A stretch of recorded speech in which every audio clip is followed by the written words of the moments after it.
Bonjour à tous, j'espère que vous allez bien. Aujourd'hui, on va voir comment lire un négatif avec une table lumineuse.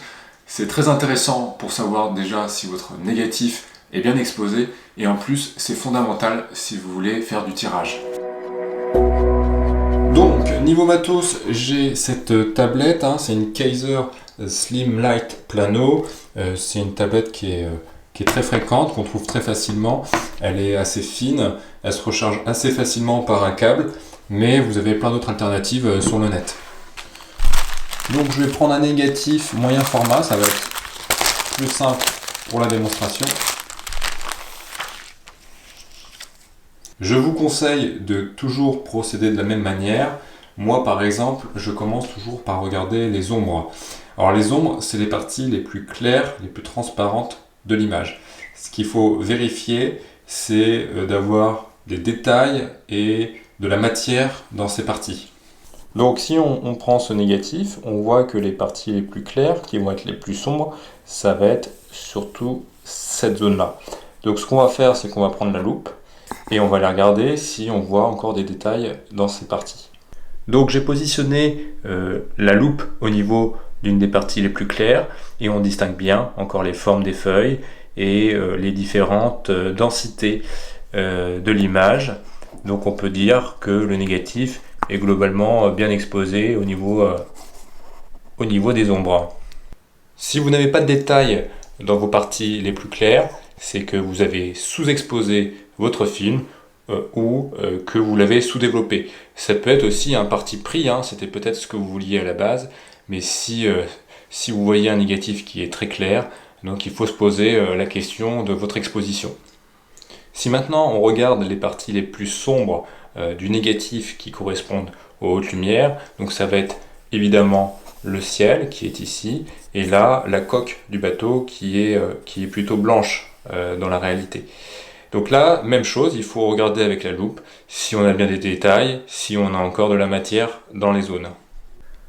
Donc je me positionne au niveau du bateau, on distingue plutôt bien les différentes densités du négatif. Il y a encore des détails sur les cordages, sur l'outillage du bateau, donc là c'est plutôt pas mal.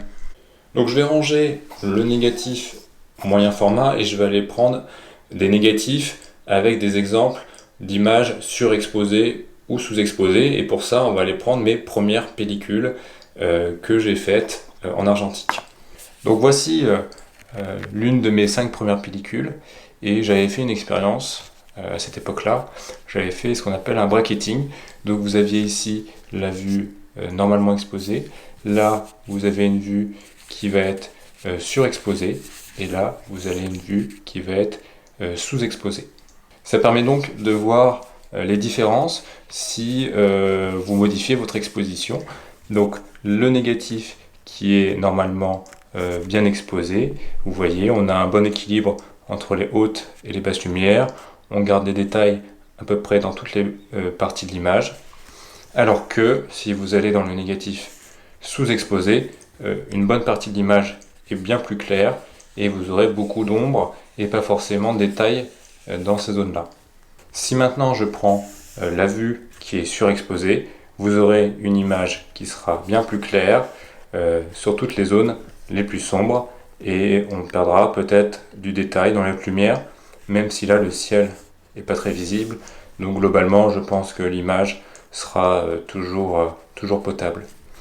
Et là par exemple, à côté, vous avez une image qui est complètement surexposée, elle est quasiment noire, et ça c'est une image que vous ne pourrez pas rattraper, qui est perdue.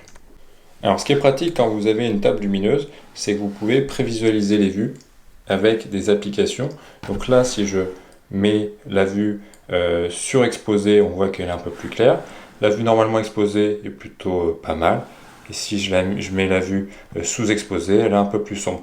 C'est pas net comme ça, mais après le scan, c'est bien plus visible. Et ce qui est très pratique en plus, c'est que vous pouvez visualiser toute une planche, comme une planche contact de tous vos négatifs, afin de faire déjà une présélection de ceux qui peuvent être sous-exposés, surexposés, mais ça reste un aperçu vraiment très général. J'espère que cette vidéo sur la lecture des négatifs vous aura plu. Ça demande vraiment de pratiquer, de s'entraîner, de comparer ce que vous voyez sur la table lumineuse à vos tirages et à votre numérisation pour progresser. Moi, je mettrai la référence de la table et de l'application smartphone en description. Avant de nous quitter, n'hésitez pas à me suivre sur les réseaux sociaux et surtout, si vous voulez me soutenir cette chaîne YouTube, je vous encourage à aller précommander mon nouveau livre qui s'appelle AOD. Ça fait 1 an que je travaille dessus. On a fait vraiment des super finitions avec l'imprimeur Escourbiac. Donc le lien est en description. Allez-y, allez voir ce que c'est. Et sinon, je vous dis à très vite pour une prochaine vidéo.